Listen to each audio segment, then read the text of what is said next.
మనుషుడి మాటలు నాయన వారికి సేద తీర్చలేవు, కానీ నీ వాక్యము అనే మాటలు జీవపు ఊటలు నాయన దాహమును తీర్చగలిగినటువంటి శక్తి కలిగిన జీవజలమైన వాక్యము ద్వారా ఈ దినాన్న మీరు మాతో మాట్లాడడానికి ఇష్టపడుతున్నారు. మీరు మాట్లాడి మహిమపొందమని నీ సేవకుల వారు వచ్చేయమని యేసునామములో అడుగుచున్నాను పరమ తండ్రి, ఆమేన్. సమస్త ఘనత మహిమ ప్రభావములు మన దేవునికే చెందునుగాక, ఆమేన్.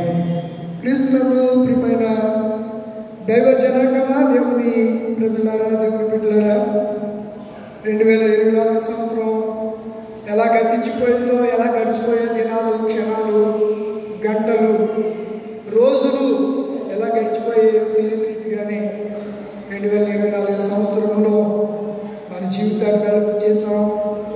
మరొక నూతన శతాబ్ది, నూతన సంవత్సరంలోనికి మనము చేసాం. 2025 సంవత్సరాలు ఈ సుదీర్ఘమైనటువంటి జీవిత పోరాటంలో, ఈ జీవిత యాత్రలో నా ప్రభువు, మన దేవుడు, మనందరికీ తండ్రి అయినటువంటి దేవుడు ఎంతగా మన పట్ల కృప చూపిస్తున్నాడో, ఎంతగా ప్రేమను వెల్లడి చేస్తున్నాడో. అనగా మనమికను పాపులమై ఉండగానే యుక్త కాలమందు క్రీస్తు భక్తిహీనులమైనటువంటి మన కొరకు ఆయన తన ప్రాణాన్ని అర్పించాడు. ఈ లోకంలో మనల్ని ప్రేమించేవారు, మనము ప్రేమించేవారిని మనము ప్రేమిస్తాము. మనం ఎవరైతే మనల్ని ప్రేమిస్తున్నారో వారినే మనము ప్రేమిస్తాం, కానీ దేవుడు అలాంటి వాడు కాడు. ఆయన అందరినీ సమానంగా నీతిమంతుల మీదను అనీతిమంతుల మీదను తన సూర్యుని ఉదయింపజేస్తున్నాడు, వర్షాన్ని కురిపిస్తున్నాడు అనే సంగతిని నేను మీకు జ్ఞాపకం చేస్తున్నాను. ఈ దినాన్న వాక్యాల్ని మనము పరిశీలన చేస్తే అద్భుతమైనటువంటి సంగతులని మనము చూడగలుగుతూ ఉంటాం. పేతురు రాసినటువంటి ఈ మొదటి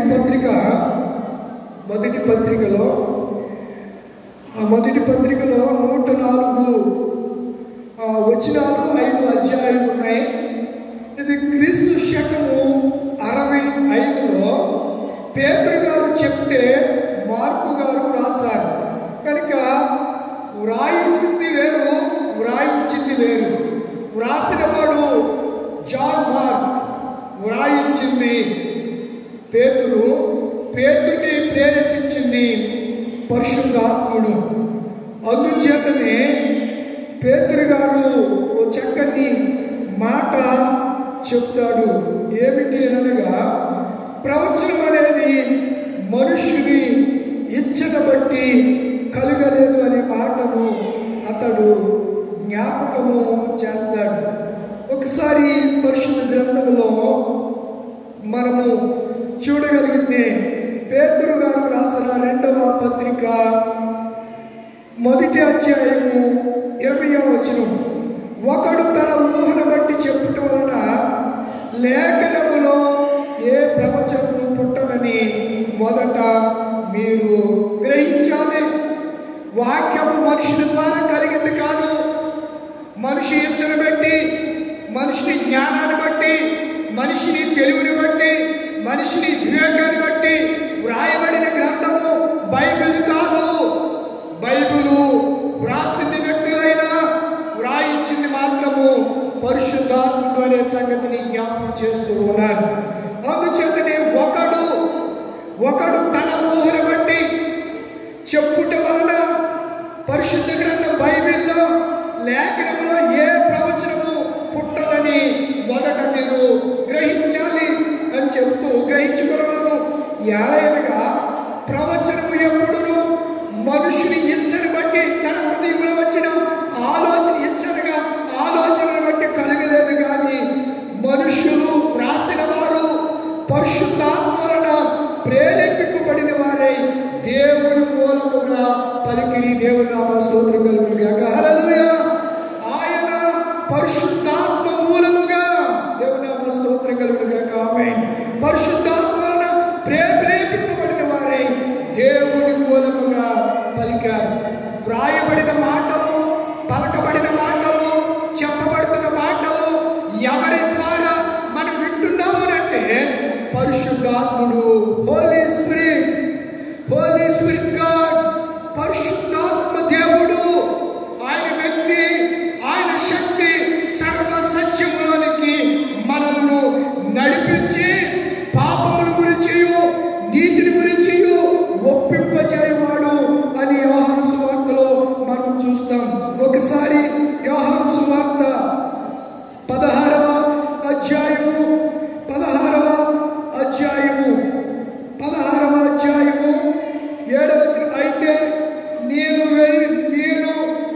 సత్యము చెప్పుచున్నాను, నేను వెళ్ళిపోవట మీకు ప్రయోజనకరం. నేను వెళ్ళని ఆదరణకర్త మీ వద్దకు రాడు, నేను వెళ్ళి నేను ఆయన మీ వద్దకు పంపుదును.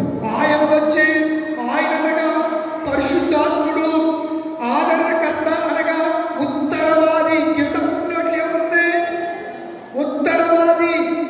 ఉత్తరవాది, ఆదరణకర్త, ఉత్తరవాది పరిశుద్ధాత్ముడు మీ వద్దకు రాడు, నేను వెళ్ళి నేడలా ఆయన మీ వద్దకు పంపుదును. ఆ ఉత్తరవాది, ఆదరణకర్త ఆయన వచ్చి ఏం చేస్తాడంటే 8వ వచనం, పాపమును గురించియు, నీతిని గురించియు, తీర్పును గురించియు లోకమును ఒప్పుకొన చేయును. దేవుని నామ స్తోత్రం కలుగును గాక. ఆమేన్. లోకమును ఒప్పింపజేయును. నీవు నేను లోకములో ఉన్నావు, నీ పాపాలు నువ్వు ఒప్పుకోవాలంటే నీ అంతటా నీవు ఒప్పుకోలేవు. నీలోనికి ఎవరు రావాలట?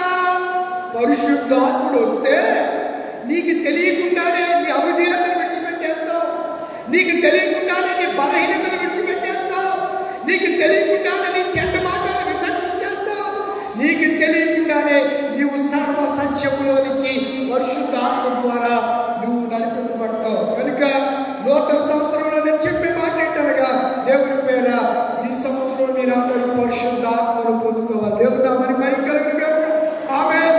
పరిశుద్ధాత్ముడు ఒక్కొక్కరిని ఆవరించును గాక. పరిశుద్ధాత్ముడు ఒక్కొక్కరి మీద రాలును గాక. పరిశుద్ధాత్ముడు ఒక్కొక్కరిని సర్వ సత్యములోనికి 2025వ సంవత్సరంలో నడిపించును గాక.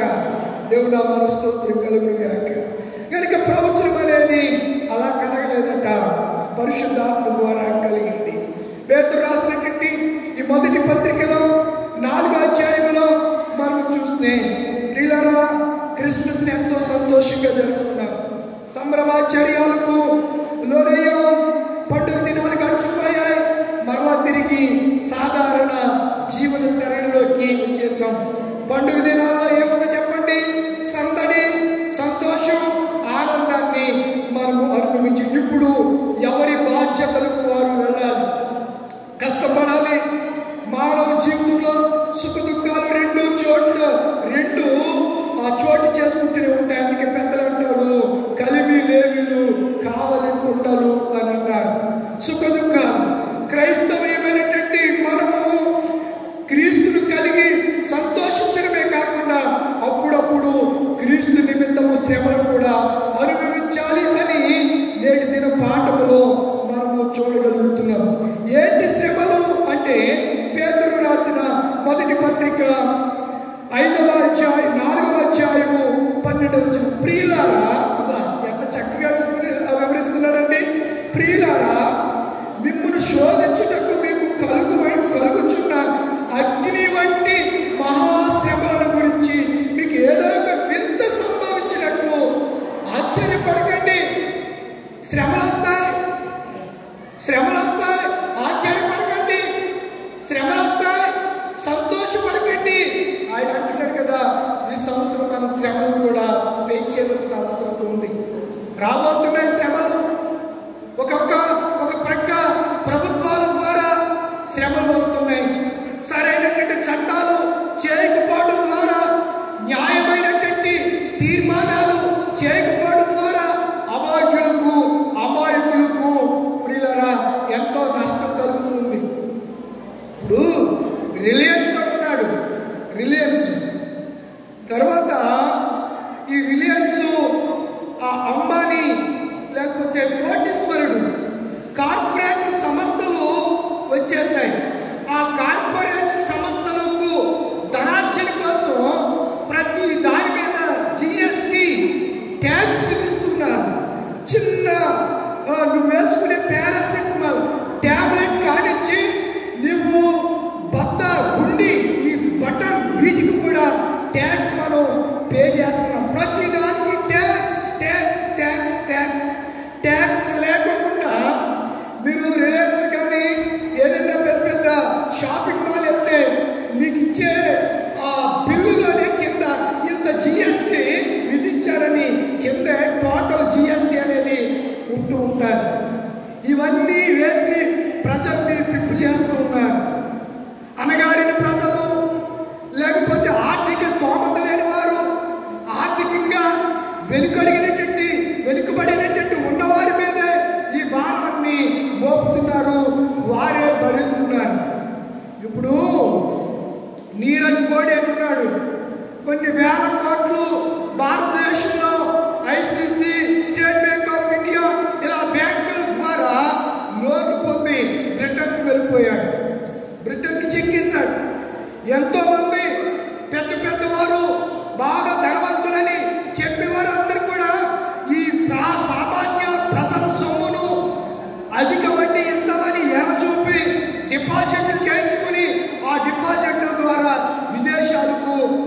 వెళ్ళిపోతూ ఉంటే రూపాయి బాబాయ్ కష్టపడి రెక్కల ముక్కలు చేసుకుని ఆ నిధిలో లేదు పొదుపు చేసుకున్న ఈ ఎకనామీ అంతా పొదుపునంతా కార్పొరేట్లు విద్యావంతులు లేకపోతే ధనవంతులు పేదల సొమ్ములు ఏం చేస్తున్నారు చెప్పండి?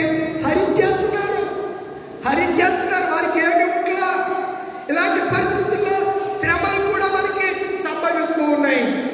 రాబోయే దినాల్లో ఎలాంటి శ్రమలు ఉన్నాయి అంటే మహాశ్రమల గురించి మీకు ఏదో ఒక వింత సంభవించినట్లు వస్తాయి శ్రమలు. అయితే క్రీస్తు మహిమ బయలుపరిచినప్పుడు, క్రీస్తు మహిమ నీ మీద ప్రకాశిస్తున్నప్పుడు, నీ కుటుంబం పట్ల నీ ఆయన కృప ప్రత్యక్షమైనప్పుడు నువ్వేం పొందుతావంటే మహానందముతో సంతోషించు నిమిత్తము క్రీస్తు శ్రమలో మీరు పాలువారై ఉన్నంతగా సంతోషం. శ్రమల్లో కూడా మనం ఏమవ్వాలంట? పాలి భాగస్థులు అవ్వాలి. సంతోషంలోనే పాలి భాగస్థులు కాదు, శ్రమలలో కూడా పాలి భాగస్థులు అవ్వాలి. క్రీస్తు శ్రమలు పడ్డాడు. ఆయన ఈ లోకంలోనికి కన్యమరియ గర్భం ద్వారా వచ్చినటువంటి కన్యమరియ ఎన్నో శ్రమలు అనుభవించింది, ఎన్నో నిందలు అనుభవించింది. యేసేపు ఎన్నో నిందలు అనుభవించాడు, ఎన్నో శ్రమలు అనుభవించాడు. జనసంఖ్య వ్రాయబడాలి అని చెప్పేసరికి ఆమె వయస్సు, ఆమె యొక్క గర్భధారణ సమయము కేవలము 3 మాసాలు. ప్రయాణమయ్యాడు, యెరూషలేముకు వెళ్ళాడు, బెత్లెహేములో కాపురం ఉన్నాడు. వారక్కడ ఉన్నప్పుడు ఆమె ప్రసవ దినములు నిండాయి. ఎక్కడి నుంచి ఎక్కడికి వెళితే ప్రసవ దినాలు నిండాయి మీరు ఆలోచించాలి.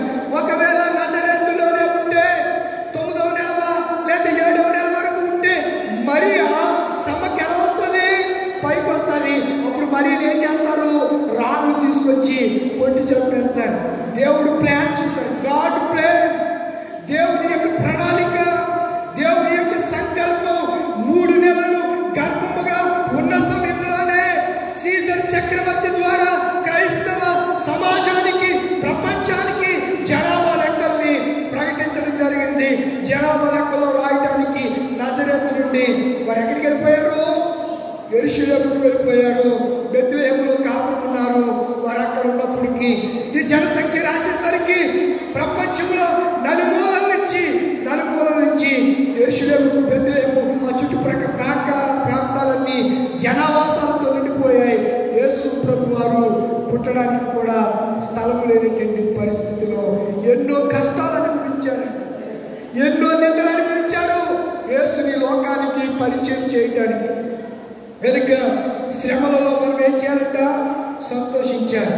చూడండి, లూకాసు వార్త అద్భుతమైనటువంటి వర్తమానాన్ని మనం చూస్తున్నాం. లూకాసు వార్త 2వ అధ్యాయం చదవని లేఖనంలో 2వ అధ్యాయం. నేను శిశువు అనే మాటలు మీకు నోట్ చేస్తాను, అండర్లైన్ చేసుకోండి. శిశువు అని ఎన్ని పర్యాయం ఉందో, ఎందుకు మాట చెప్తుందో అండర్లైన్ చేసుకోండి. చూడండి, మత్తయి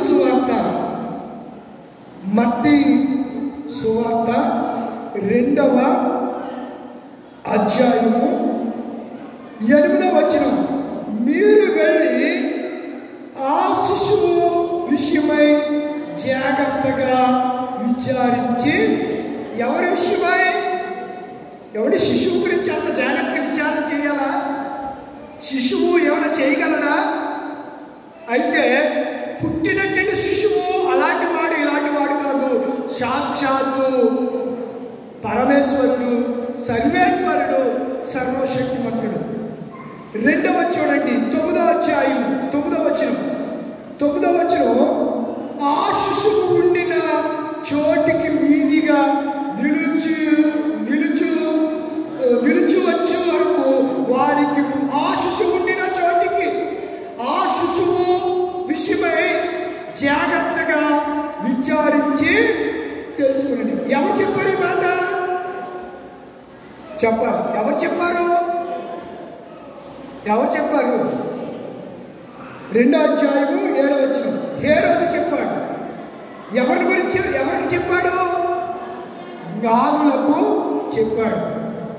శిశువు పుట్టాడు, రాజు పుట్టాడని చెప్పగానే పిలిచి తెలుసుకుని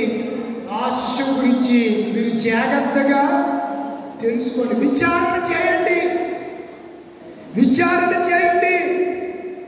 తర్వాత వాడు బయటికి రాగానే శిశువు ఉన్న చోటికి ఆ నక్షత్రం తీసుకెళ్ళింది.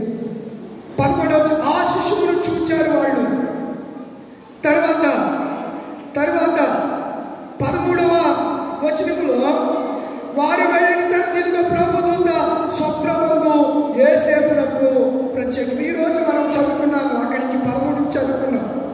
ఆ శిశువు 4వ మాటలో ఆ శిశువును సంహరింపవలనని ఆయనను వెదకపోవచ్చున్నాడు కనుక నీవు లేచి 5 ఆ శిశువును ఆయన తల్లిని వెంటబట్టుకుని వారు వెళ్ళిన తరువాత, ఎవరు వెళ్ళిన తర్వాత అమ్మా ఎక్కడి నుంచి వెళ్ళారు? జ్ఞానులు చెప్పాలి. హేరోదు దగ్గర నుంచి వెళ్ళారు. ఎక్కడికి వెళ్ళారు? యేసు దగ్గరికి వెళ్ళారు, శిశువుని చూశారు. మరి వాళ్ళు అక్కడి నుంచి వెళ్ళిన తర్వాత ఎక్కడి నుంచి వెళ్ళారు? ఎక్కడైతే యేసుని చూశారో అక్కడి నుంచి వేరే మార్గంలో వెళ్ళిపోయారు. వెళ్ళేటప్పుడు వారు ఒక మార్గము గుండా యేసు దగ్గరికి వెళ్ళారు. వారు వెళ్ళిన తర్వాత ఇదిగో ప్రభుదూత స్వప్నమందు యేసేపుకు ఏమయ్యాడంట? ప్రత్యక్షమయ్యాడు, కనబడి ఏం చెప్తున్నాడంటే ఆ శిశువును ఎవరు చంపేయాలనుకుంటున్నారు? హేరోదు చంపేయాలనుకుంటున్నాడు. మీరు 12వ వచనం చూస్తే తరువాత హేరోదులకు వెళ్ళవద్దని స్వప్నమందు దేవుని చేత బోధింపబడిన వారై వారు మరి యొక్క మార్గమున వారు వచ్చిన దేశాలకు వెళ్ళారు. ఏ మార్గం గుండా వచ్చారో ఆ మార్గం గుండా వారు ఎక్కడికి వెళ్ళారు? గత సంవత్సరంలో ఒక మార్గము గుండానే వచ్చావు. ఈ సంవత్సరంలో దేవుడు ఒక నూతన మార్గం ఎదుట తెరిచి ఉంచాడు. వేరొక మార్గము గుండా ఈ సంవత్సరంలో నువ్వు వెళ్ళాలి. ఒక మార్గము గుండానే వచ్చావు. 24వ సంవత్సరం అనే పాత మార్గములో నువ్వు వచ్చావు. 25వ సంవత్సరంలో ఒక నూతన మార్గము, ఒక క్రొత్త మార్గము, న్యూ వే నూతన మార్గాన్ని దేవుడు నీకు ఇవ్వబోతున్నాడు. నూతన మార్గంలో నిన్ను నడిపించబోతున్నాడు. నడిపించాలి నూతన మార్గం అంటే నువ్వెవరి మాట వినాలి? దేవుని సేవకుల మాట వినాలి. స్వప్నమందు దేవదూత ప్రత్యక్షమై యేసేపుకు చెప్తే యేసేపు ఉన్నాడు. మహాపండితులు జ్ఞాన పిపాస కలిగిన వారు, జ్ఞానార్జన చేసిన వారు, జ్ఞాన సంపన్నులు, జ్ఞాన వివేకులు, విజ్ఞానులైనటువంటి జ్ఞానులు స్వప్నమందు బోధింపబడిన వారై వారు వేరొక మార్గము గుండా ఎక్కడికి వెళ్ళారు? తమ దేశములకు వెళ్ళారు. వారు వెళ్ళిన తరువాత అది ప్రారంభం. వారు వెళ్ళిన తరువాత 13వ వారు వెళ్ళిన తరువాత దూత ఎవరు ప్రత్యక్షమయ్యారంట? యేసు ప్రత్యక్షమై హేరోదు ఎవరు చెప్పాలనుకుంటున్నాడు? శిశువుని చంపాలనుకుంటున్నాడు. ఆయన వెతుకుతున్నాడు కనుక నీవు లేవండి, పాత జీవితాన్ని విడిచిపెట్టండి, లేవండి, లేచి నీవు ఉన్నటువంటి బెత్లెహేమును విడిచిపెట్టాయి, ఈ ఇంటిని విడిచిపెట్టాయి, శిశువును తోడుకుని ఎక్కడికి వెళ్ళిపోవాలి? నువ్వు ఐగుప్తులకు వెళ్ళిపోవాలి. ఎక్కడి నుంచి చెప్పండిరా? బెత్లెహేము ఎలాంటిది చెప్పండి. బెత్లెహేము ఎలాంటిది? రొట్టెల ఇల్లు, ఆనంద నిలయం, ఆహారపు నీళ్ళు, బోయాజు రూతుని పెండ్లాడిన ఊరు, బెత్లెహేముడైన యెషయి ఊరు, దావీదు ఊరు. అలాంటి మంచి సస్యశ్యామలమైన ఫలభరితమైనటువంటి ఊరిని విడిచిపెట్టి ఎక్కడికి వెళ్ళాలంటున్నాడు? ఆయన ఐగుప్తులకు వెళ్ళాలి. ఎక్కడికి వెళ్ళాలంట? చెప్పండి రా. ఐగుప్తు ఎలాంటిది? చెప్పండి. బానిసత్వం 430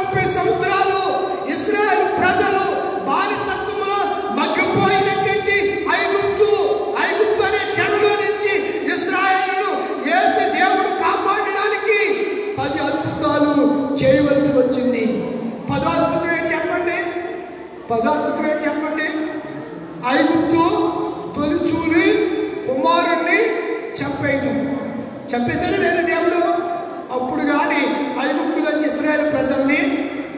ఇప్పుడు చూడండి, ఈ హేరోదు జ్ఞానులు వెళ్ళేసరికి 2 సంవత్సరాలు పట్టింది. వారు వివిధ దేశాల నుంచి కలిసి ప్రయాణం చేసి యెరూషలేములో, ఆసియా ఖండంలో భూమధ్య రేఖకు నడిపొడ్డున ఉన్నటువంటి బెత్లెహేము, యెరూషలేము నుంచి 8 మైళ్ళ దూరంలో ఉన్న బెత్లెహేముకు యేసు ఉన్న ఇంటి దగ్గరికి వెళ్ళేసరికి వాళ్ళకు ఎన్ని సంవత్సరాలు పట్టింది? 2 సంవత్సరాలు పట్టింది. కనుక జ్ఞానులు ఏ కాలంలో వచ్చారో, ఏ సమయంలో వచ్చారో, ఈ కాలాన్ని అంతటినీ సమీపంగా క్షుణ్ణంగా ఆలోచన చేసి 2 సంవత్సరాల పిల్లలను ఏ రోజు ఏం చేయాలనుకున్నాడు? చంపేయాలనుకున్నాడు. మీరు ఆలోచించండి, మోషే పుట్టినప్పుడు మోషేను కూడా ఏం చేయాలనుకున్నాడు సైతాన్ గారు చెప్పండి? ఇశ్రాయేలు మగ పిల్లలందరినీ కూడా ఏ నదిలో పడేయమన్నాడు? నైలు నదిలో పడేయమన్నాడు. కానీ మోషే సుందరుడయ్యుండుట చూచి దాచింది. అలాగే లోక రక్షకుడైన యేసు మనకు రక్షణ ఇవ్వాలంటే పసిబాలుడిగా ఉన్నప్పుడే సాతాను పన్నినటువంటి తంత్రము, ప్రేరేపణ, ఆ దుష్టుడైనటువంటి ఆ మహా హేరోదు, క్రూరుడైనటువంటి హేరోదు చేత యేసు సంహరింపబడకుండా ఉండడానికి దేవుడి ప్రణాళిక ఏంటనగా, నీవు ఐగుప్తులకు శిశువుని తీసుకుని వెళ్ళిపో అని ఎవరెవరితో చెప్పారు? దేవుడి దూత కలలో ఎలా చెప్పాడు? తీసుకుని నీవు శిశువును, ఆయన తల్లి అయిన మరియను తీసుకుని ఎక్కడికి వెళ్ళిపోవాలి? ఐగుప్తులకు పారిపోండి. చూడండి 14వ వచనం. అప్పుడు అతడు లేచి ఆ రాత్రి వేళ అయ్యో శిశువును తల్లిని తోడుకుని ఐగుప్తులోనికి వెళ్ళి ఐగుప్తులో నుండి నా కుమారుని పిలిచింది అని లేఖనం ఎక్కడ ఉందో ఒకసారి నేను మీకు జ్ఞాపకం చేస్తాను. ఐగుప్తులో నుంచి నా కుమారుని పిలిచింది. ప్రవచనానుసారంగా హోషేయ గ్రంథము 11వ అధ్యాయము 1వ వచనం త్వరగా చూడాలి. హోషేయ గ్రంథం 11 మొదటి వచనం. ఇశ్రాయేలు బాలుడై ఉండగా అతని ఎడల ప్రేమ కలిగి నా కుమారుని. ఇది క్రీస్తుకు పూర్వము 714 సంవత్సరాల మధ్య ప్రవక్త అయినటువంటి హోషేయ అనగా రక్షణ అని అర్థం. ఆ హోషేయ ద్వారా క్రీస్తు ప్రభువు జన్మించిన తరువాత ఐగుప్తుకు వెళ్ళే ఆ పరిస్థితిలో అప్పుడెప్పుడో ప్రవచించబడిన ప్రవచనము ఎప్పుడు నెరవేరింది? క్రీస్తు శకము యేసు పుట్టినప్పుడు నెరవేరిందనే సంగతి నేను జ్ఞాపకం చేస్తున్నాను. 11:3 అంటాడు, ఎఫ్రాయిము చేయి పట్టుకుని నడక నేర్పిన వాడను నేనే, వారిని కౌగిలించుకునిను వారిని స్వస్థపరిచాను, అలాగూ వారు నన్ను మర్చిపోయారని వాపోతూ ఉన్నట్లుగా మనం చూస్తున్నాం. కరువు కాలంలో తన సంతానమును తీసుకుని ఐగుప్తులకు యాకోబు వెళ్ళాడు. ఆదికాండము 26వ అధ్యాయము 27వ వచనం. 70 మందితో వెళ్ళాడు. 430 సంవత్సరాలు ఉన్నట్లుగా మనం చూస్తూ ఉన్నాం. ద్వితీయోపదేశకాండము 4:3 అంటాడు, ఆయన నీ పితరులను ప్రేమించను కనుక వారి తరువాత నీ సంతానమును ఏర్పాటు చేసుకుంటాడు. మన పితరులు ఏం చేశారు చెప్పండి? దేవుడు ప్రేమించాడు కనుక ఈ దినాన్న ఈ నూతన సంవత్సరంలో దేవుడు మనల్ని ఏర్పాటు చేసుకున్నాడు. చూడండి ప్రియులారా, ద్వితీయోపదేశకాండము 7:4 మనము కొన్ని విషయాలు చూస్తాం. నిర్గమకాండము 4:22 కొన్ని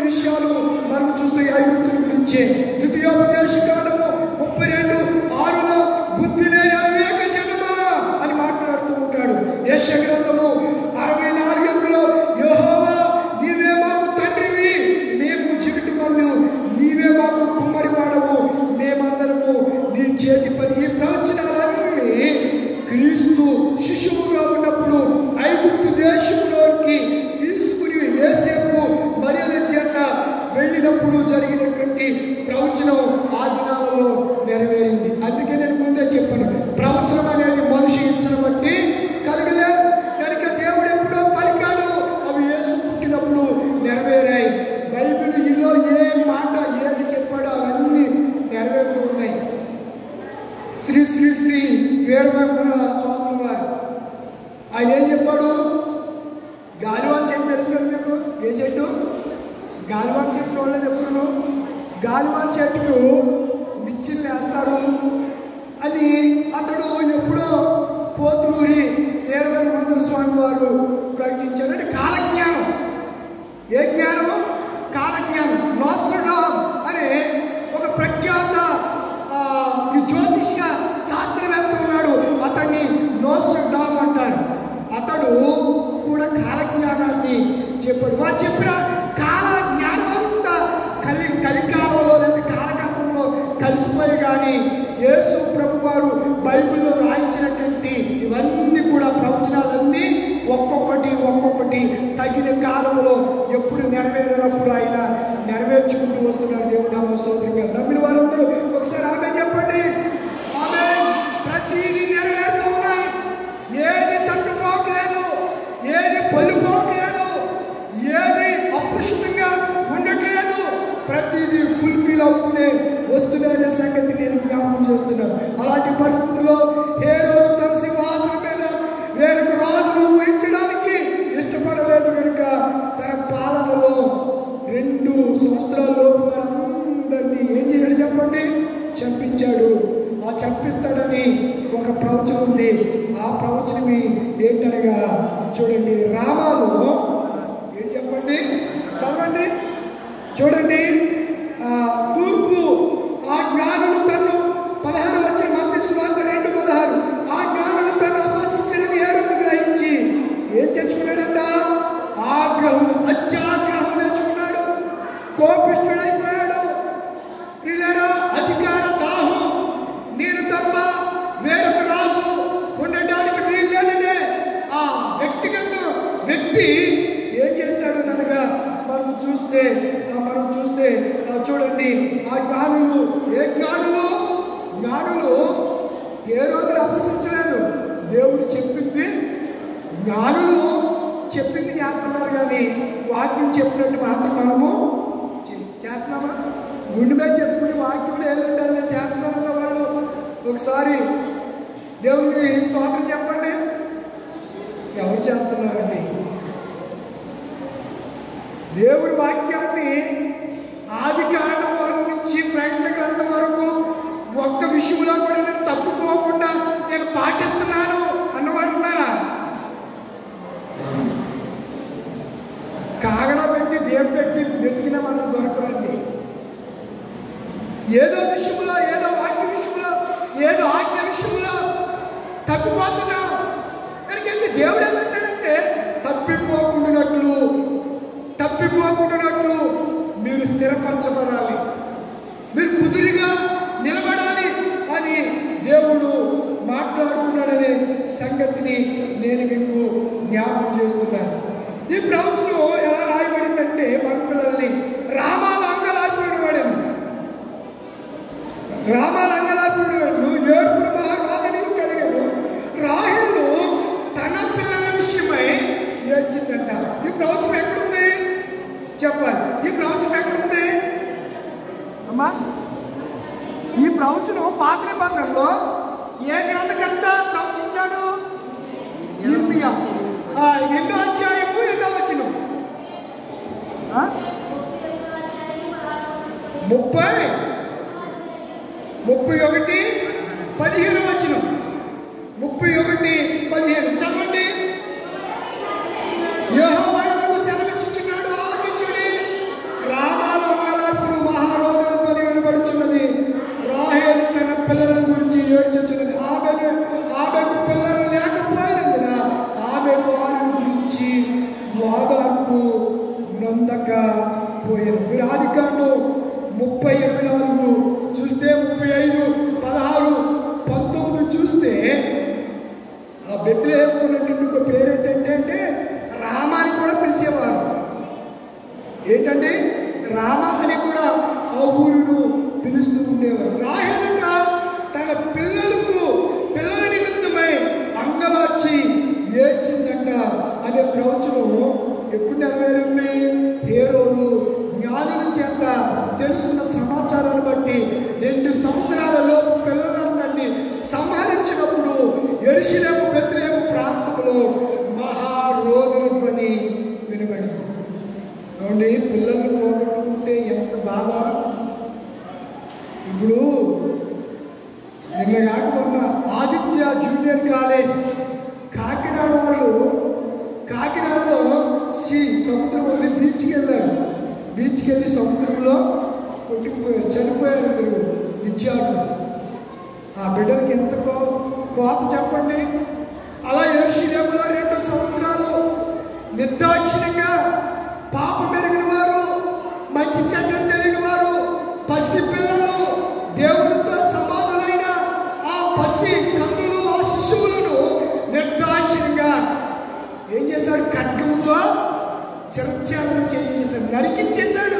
ఎవరు? హేరోదు. ఇలా చేస్తాడని యేసు ప్రభువు కనుక ఆ పరిస్థితుల్లో బెత్లెహేములో ఉంటే యేసును కూడా ఆ హేరోదు యొక్క సైన్యం ఏం చేసేది? సంహరించేది రాజాజ్ఞను బట్టి.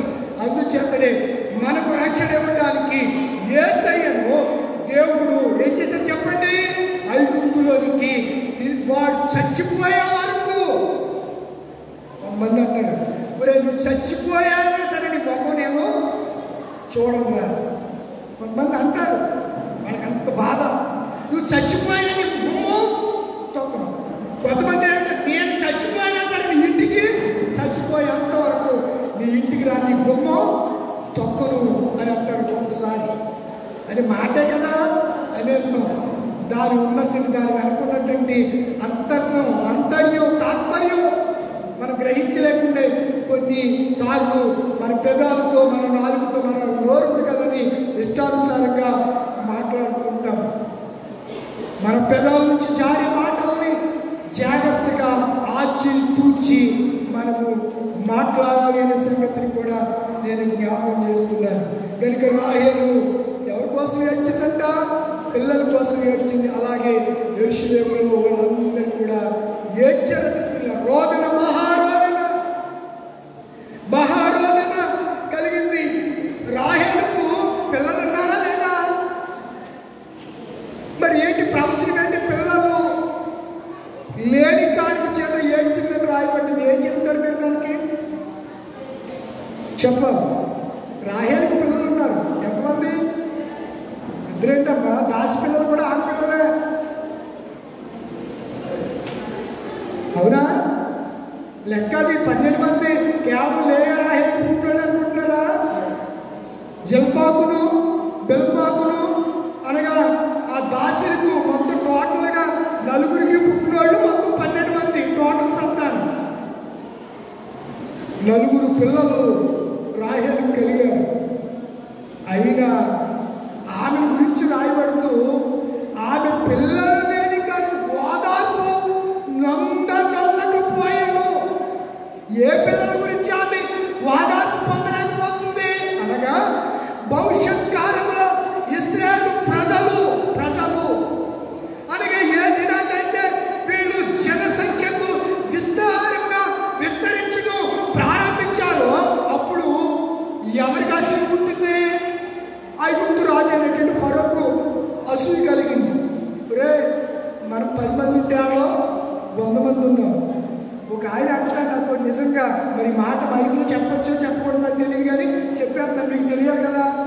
ఏమండి, ఈ మధ్యలో మీ జాతోడు బాగా పెరిగిపోయారండి.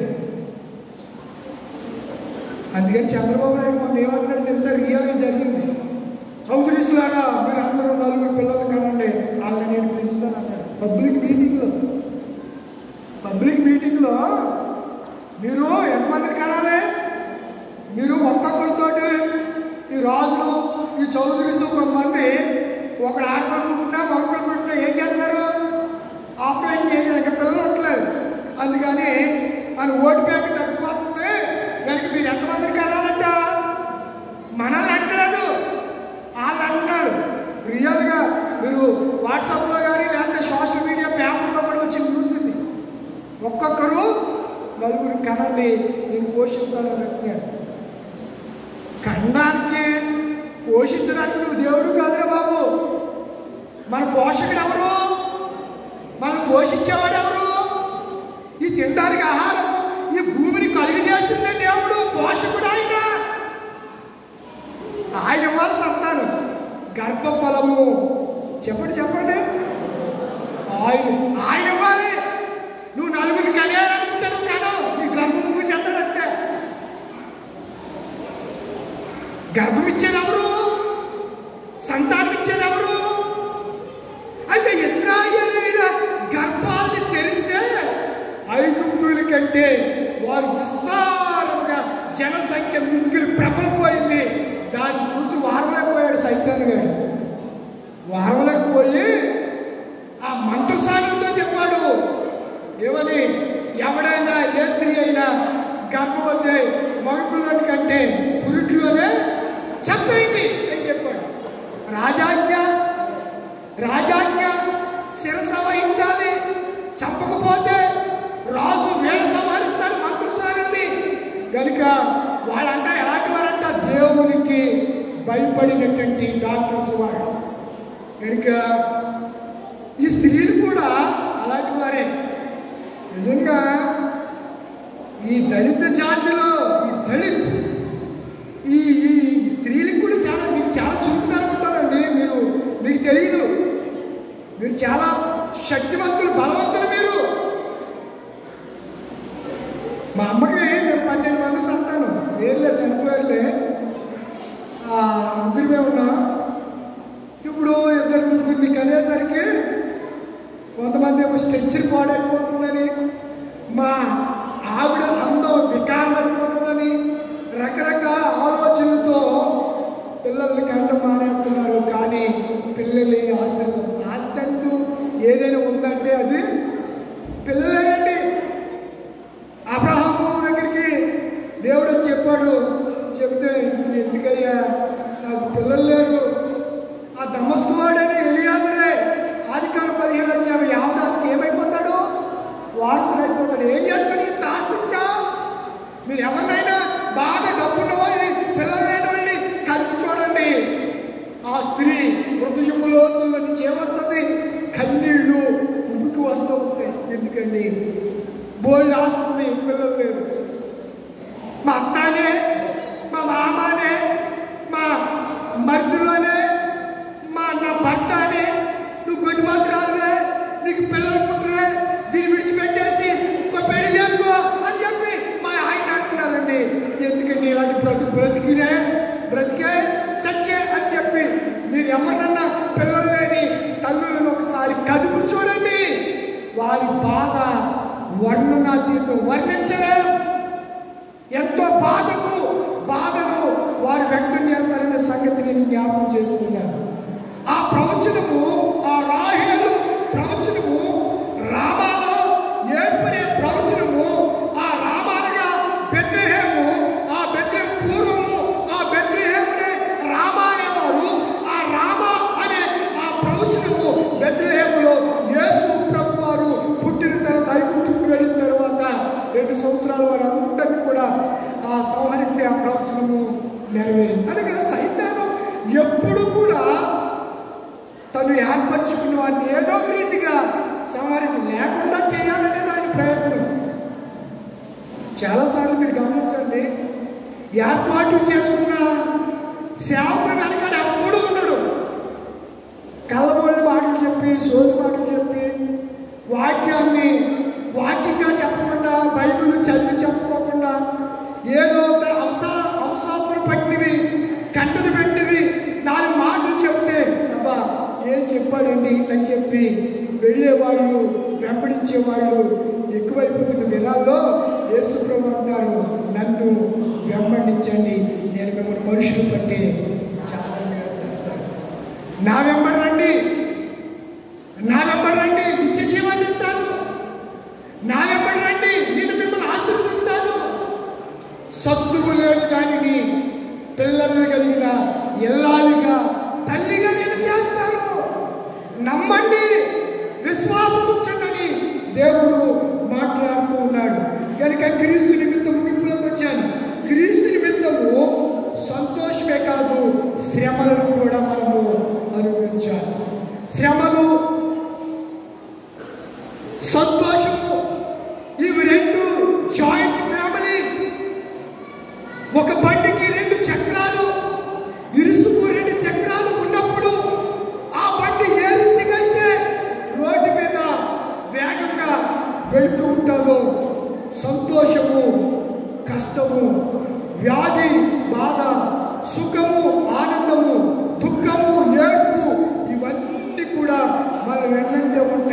మనిషి చేతనే పేతురు గారు అంటాడు కదా, ఇదిగో శ్రమలలో కూడా మీరు ఏం చేయాలి, పాలి భాగస్తులు అయ్యారని. అయ్యి బాబా నాకే వచ్చిందా శ్రమ, అయ్యి బాబా దేవుడా ఈ శ్రమ నేను భరించలేకపోతున్నానంటారు. నాకే రావాలా, దేవుడు నాకు ఎందుకు శ్రమ అనుమతించాడు, శ్రమ వెనకాల శుద్ధ సువర్ణంగా నిన్ను మార్చి నా బంగారం అని నిన్ను పిలవడానికే ఒకవేళ ఈ శోధనలో వచ్చిందేమో, ఈ శోధనలో దేవుడు నిన్ను కాపాడుతాడు. రెండు గ్రంథం ఉంటుంది, శోధన కాలంలో నేను నిన్ను తప్పిస్తాను. ఎందుకు తప్పిస్తాను, నీవు నా వాక్యమును కైకుంటువు కనుక శోధన కాలంలో భూనివాసుల మీదకి వచ్చి శోధన కాలంలో నేను నిన్ను తప్పిస్తాను అని దేవుడు చెబుతున్నాడు. ప్రియులారా, కనుక దేవుడు మన పట్ల కలిగినటువంటి ప్రణాళిక, దేవుడు మన పట్ల కలిగినటువంటి ఉద్దేశాన్ని మనము గ్రహించిన వారమై ఉండాలి. నా ముగింపులో చెబుతున్నాను, ఐగుప్తులో నుంచి ఇశ్రాయేలు ప్రజలు రావడానికి ఎవరు చెప్పబడ్డారు చెప్పాలి. ఐగుప్తులో నుంచి ఇశ్రాయేలు ప్రజలు రావడానికి ఎవరు జ్యేష్ఠ కుమారుడు చెప్పబడ్డాడు, ఐగుప్తుల జ్యేష్ఠ కుమారుడు చెప్పబడ్డాడు. మనందరికీ రక్షణ ఇవ్వడానికి జ్యేష్ఠుల సంతానమైన మన ప్రభు అయిన యేసే ఈ లోకములోనికి వచ్చి శిలువ మరణము ద్వారా మనందరినీ దేవుని కుమారులుగా స్వీకరించాడు. ఇందాక మనం పాడు, దివ్య పదవిని విడచి నీవు దీనుడవై, ఓ దివ్య పదవిని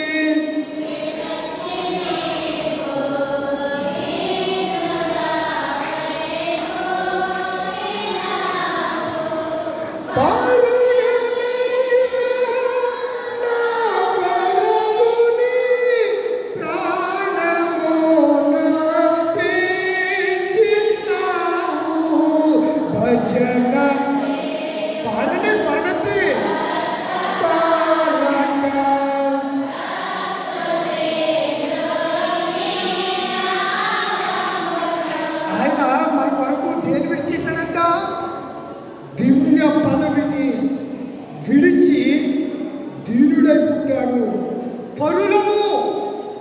పరులము అపకారులము అనింద్యులము నింద కలిగిన వారి నిందను తీసివేయడానికి ఆయన ఏం పొందాడు, శిలువ మరణము ఆయన పొందాడు. ఈ లోకంలో ఎంతో గనులు పుట్టారండి, ఎంతో పేరు ప్రఖ్యాతులు గడించారండి, చరిత్రలో కనుమరుగైపోయారు. పాలస్తీనా దేశంలో యేసు పుట్టాడు. ఈనాటికి చరిత్రలో నిలిచిన ఏకైక శక పురుషుడు, కాలాన్ని లెక్కించడానికి ఏర్పాటు చేయబడినటువంటి దైవ కుమారుడు, నేను నమ్మిన నజరేయుడైన యేసు, ఆయన నజరేయుడని పిలువబడిన మాట నెరవేరినట్లు ఇదంతయు జరిగిన 23వ వచనంలో మత్తయి సువార్త 2:23 ఇదంతయు ఏదంతయు మీరు 2వ అధ్యాయము ప్రారంభం నుంచి ఇదంతయు శిశువు అని మనం అనుకుంటున్నాం. ఆయన శిశువు కాదు, పరమాత్ముడైన, పరిశుద్ధుడైన, శక్తిమంతుడైన. కనుకనే జ్ఞానం కలిగిన వారు ఎదుట సాగిపడ్డారు, పూజించారు, పెట్టిలిప్పారు, నమస్కారం చేశారు. ఈ 2025 సంవత్సరంలో ఏ మార్గం గుండా వెళ్దామని ఇష్టపడుతున్నాం? చెప్పండి, ఏ మార్గం గుండా వెళ్దాం? చెప్పండిరా, ఏ మార్గం గుండా వెళ్దాం? మనం యేసు చూపించిన నూతన మార్గం. ఏ మార్గం అది? నూతన మార్గము గుండా వెళ్దాం. మనం నూతన మార్గము గుండా దేవుడు మనల్ని నడిపించబోతున్నాడు. ఆయన నడిపించబోతున్నాడు. లేచి నిలబడతారా? ఈ సంవత్సరం నూతన మార్గంలో అందరూ నూతన మార్గంలో మనం నడుద్దాం. రామాలు అంగలార్పు ప్రవచనం నెరవేరింది. యేసు ఐగుప్తుకు వెళ్తాడని ప్రవచనం నెరవేరింది. ఇశ్రాయేలు ప్రజలు ఐగుప్తు నుంచి విడిపించడం ఎంత నిక్కచ్చిగా జరిగిందో, యేసు ప్రభువారు ఐగుప్తు నుంచి తిరిగి నజరేతుకు రావటం, ఆయన పెరిగి పెద్ద అవటం, 33 సంవత్సరాలు ఆయన జీవించడం, ఈ లోక కళ్యాణం కొరకు ఆయన మరణించడం. తల వచ్చండి, కళ్ళు మూసుకోనండి. చిన్న ప్రార్థన హృదయపూర్వకంగా ఈ నూతన సంవత్సరంలో మొదటి ఆదివారం ఇది. ఎవరు నిర్లక్ష్యంగా ఉండకండి. దేవుడు మీతో మాట్లాడుతున్నాడు. దేవుడు మీతో మాట్లాడుతున్నాడు. గత కాలమంతా నీ నీడలోనా దాచావు దేవా, వందనాలు. కృప చూపినావు, కాపాడినావు, ఎలా తీర్చగలను నీరులో పాడనా నీ కీర్తన, పోగడనా వెలువడనా, వందనం యేసయ్యా,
దాచి నీడలో దాచాడు, కృప చూపించాడు, కాపాడాడు. ఎలా తీర్చాలనుకుంటున్నావు ఆయన రుణం? ఎలా తీర్చాలని నూతన సంవత్సరంలో తీర్మానం చేసుకుంటున్నాము? ఈ మొదటి ఆదివారం దినంలో 25వ సంవత్సరంలో మొదటి ఆదివారం దినాన్ని ఎన్ని వేళ్ళు చేస్తున్నాడు నీ పట్ల? ఎన్నిసార్లు నిన్ను కాపాడుతున్నాడు? ఎన్నిసార్లు నీకు బుద్ధి చెప్తున్నాడు? ఎన్నిసార్లు హక్కును చేర్చుకుంటున్నాడు? ఎన్నిసార్లు నిన్ను కౌగిలించుకుంటున్నాడు? ఎన్నిసార్లు నిన్ను ముద్దాడుతున్నాడు? మై సన్, మై డాటర్, నా కుమారుడా, నా కుమార్తె రాని ఎన్నిసార్లు నిన్ను పిలుస్తూ ఉన్నాడు. చేతులు చాపుతూ ఉన్నాడు ఆయన. ఆయన చేతులు చాపు తిరిగల్లా నిన్ను పిలుస్తూ ఉన్నాడు. రక్షించకుండా నేరకుడు ఆయన హస్తాలు కూర్చు కాలేదు. విని నేరకుడినట్లు ఆయన చెవులు మందం కాలేదు.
ఈ నూతన సంవత్సరంలో ఎలా ఆరాధించాలనుకుంటున్నాం? ఒక బలమైన తీర్మానం చేసుకుంటాం. ప్రభువా, నా దినాలు పొద్దుకు తినాలి ప్రభువా, నా ఆయుష్కాలం చాలా స్వచ్ఛమైన ప్రభువా, నీడెంత అస్థిరమో నా జీవితం కూడా అలాంటిదే ప్రభువా. నీటి బుడగ వంటిది నా జీవితం, ఆవిరి వంటిది నా జీవితం. ఏ క్షణాన్న ఈ లోక యాత్ర నేను ముగిస్తానో నాకు తెలియదు. ఎప్పుడు నా మజిలీ నేను ముగిస్తానో తెలియదు. ఎప్పుడు నా ప్రయాణం నేను ముగిస్తానో నాకు తెలియదు. మీరు 2025 సంవత్సరం ఇచ్చావు. ఈ సంవత్సరం అద్భుతమైన కృప నాకు, నా కుటుంబానికి, నా పిల్లలకు, నా పరిపాట్లకు, నా ఆత్మీయ జీవితానికి దయచేసిన వారు మీ గురు హస్తాలు మీ గుడి మీద పెట్టుకోండి. ఒక బలమైన తీర్మానం చేయండి. గురు హస్తాలు మీ గుండె మీద పెట్టుకోండి. గుండె నింపడం ఉండాలి, గుండె ధైర్యం ఉండాలి. దేవుడు ఆరాధించడానికి గుండె నిండా ధైర్యము, గుండె నిండా శక్తితో మనం నింపబడాలి. 2025 సంవత్సరం మొదటి ఆదివారం మీద ప్రారంభ దినమంతే దేవుడు నిన్ను కోరుకున్నాడని నీ హృదయాన్ని కోరుకున్నాడు. ఎవడు రక్షణలో వచ్చి మీ గుడి మీద పెట్టుకోండి. ప్రభు ప్రభు గత కాలం అంతా నీ నీడలో కాచావు, నీ నీడలో నన్ను కాచావు. అయ్యో, ఏ రీతిగా నీ రుణాన్ని తీర్చగలవు? వేరు ఆడినా నీ రుణాన్ని నేను తీర్చలేదు. నీకే ఆరాధన యేసయ్యా, యేసయ్యా నీకే ఆరాధన, యేసయ్యా నీకే ఆరాధన, మనస్ఫూర్తిగా నీకే ఆరాధన.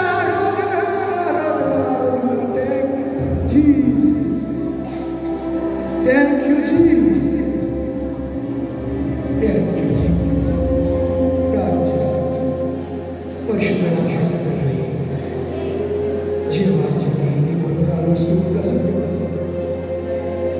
మేము మట్టి వాహనం మమ్మల్ని జ్ఞాపకం చేసుకుంటాం. సారిపోయినటువంటి కుండ వంటి వారు కుమ్మరి కుండలు ఏ రీతిగా అయితే మరుస్తారు, ఏ రీతిగా అయితే సరి చేస్తాడు, తన చేతి వేళతో ఏ రీతిగా రూపాన్నిస్తాడు. తయారైన తర్వాత అగ్ని చేత కాల్స్తాడు.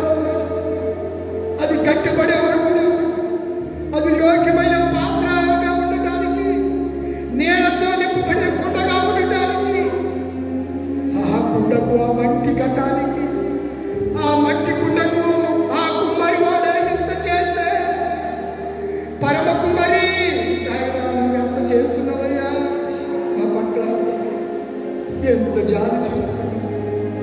పరమ కుమ్మరి ఒకసారి 2025 సంవత్సరము 25వ సంవత్సరంలో మొదటి ఆదివారం దినాన్న ఒక్కసారి మీ పాదములపై నూతన సంఘంలో ఇదిగో ప్రభువా నిలబడిన వారందరినీ ఆకాశం నుంచి కనులు తెరిచి వీరిని చూడు ప్రభువా. నువ్వు కునుకై వాడవు, నిద్రించిన దేవుడు. ఒకసారి బిడ్డల్ని చూడు తండ్రి, చూడు చూడు తండ్రి. మనుషులు చూస్తే ఏమి ప్రయోజనం కాదు ప్రభువా, నువ్వు చూడాలి. నీ చల్లని చూపే మాకు కావాలి ప్రభువా, నీ చల్లని చూపే మాకు కావాలి ప్రభువా. నీ కను దృష్టిలో మేము ఉండాలయ్యా, నీ కను దృష్టిలో నేను మా కుటుంబాలు ఉండాలి ప్రభువా. నీ కను దృష్టిలో మా బిడ్డలు ఉండాలి నాయనా. నీ కను దృష్టి నా రాకపోకల మీద ఉండాలి ప్రభువా. నీ కను దృష్టి నా పరిపాట్ల మీద ఉండాలి ప్రభువా. నీ కను దృష్టి నా కష్టార్జిత మీద ఉండాలి ప్రభువా. నీ కను దృష్టి నా ఆధ్యాత్మిక జీవితం మీద ఉండాలి ప్రభువా. స్తోత్రం తండ్రి. నీ కను దృష్టి బిడ్డలు సేవించు పరిశుద్ధుల జీవనం 2025 సంవత్సరం ఈ మొదటి ఆదివారం దినాన శ్రమలు అనుభవించారు ప్రభువా. నిన్ను కన్నా మర్యాద చేశాను. ఇశ్రాయేలు ప్రజలు 430 సంవత్సరాలు ఐగుప్తుల బానిసత్వంలో ఘోరమైన శ్రమలు అనుభవించారు నాయన. వారి శ్రమలను చూసి వారిని విడిపించడానికి మోషేను పంపించావు. మమ్మల్ని రక్షించడానికి నీవే నరవతారిగా పశువుల పాకలు పవడించాను ప్రజ దీనుడిగా పుట్టవు దివ్య పదవి విడిచిపెట్టేశావు కదా, తగ్గించుకున్నావు నాయన, దాసులలో స్వరూపం ధరించావు, రిక్తుడిగా చేసుకున్నావు తండ్రి. యేసయ్యా ఎంత చేశావు తండ్రి మా కొరకు, ఏం చెప్పగలవు తండ్రి, ఏమని వివరించగలుగుతావు నీ ప్రేమను. ఇదిగో దేవా, ఈ మధ్య ఆకలి సంఘంలో పిల్లల కొల్ల ముడి సంఘపెట్టారు, ఈ పురాతనమైన సంఘం తండ్రి వాక్య ప్రకారంగా ఈ నూతన సంవత్సరంలో నడవడానికి వాక్యాన్ని దివారాత్రులు జాలించేటట్టుగా బిడ్డలు నిర్మించింది తండ్రి. ఎవరికి అప్రాంతంతో ఉన్నారో, ఎవరి బలహీనంగా ఉన్నారో, ఇంకా ఆధ్యాత్మిక జీవితంలో ఎవరు స్థిరులుగా లేరో వారందరినీ స్థిరపరచని ప్రభుత్వం మంచి ఫలాలు ఫలించే వారిగా చెప్పి నేను కాపు కాయలు సన్నిజ్ఞాపంగా చేసుకుంటాను తండ్రి. ఎంతబడి వర్తమాన హృదయంలో భద్రపరిచి పదంతులుగా నూరంతులుగా నూరంతులుగా ఫలించి నూతన సంవత్సర ఆశీర్వాదాలు దీవెనలు మెండుగా నుంచి మహిమ పొందాలి. బిడ్డలందరూ నీ చేతులుగా చేసుకుని తీర్మానం చేసుకుని తీర్మానాలన్నీ స్థిరపరిచి బలపరచు. యేసు నామములో చూడాలి తండ్రి. ఆమేన్, ఆమేన్, ఆమేన్. సమస్త జ్ఞానమిచ్చిన దేవుని సమాధానము యేసుక్రీస్తు వలన మీ హృదయములకును తలంపులకును కావలి ఉండును గాక. ఆమేన్. దేవా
ఒడంబడిక కానుకలు నిబంధన కానుకలు ఎవరైనా తీసుకుని వస్తే ముందుకు రండి. మీకోసం నూతన సంవత్సరం మొదటి ఆదివారం మీకోసం ప్రార్థన చేయబడుతుంది.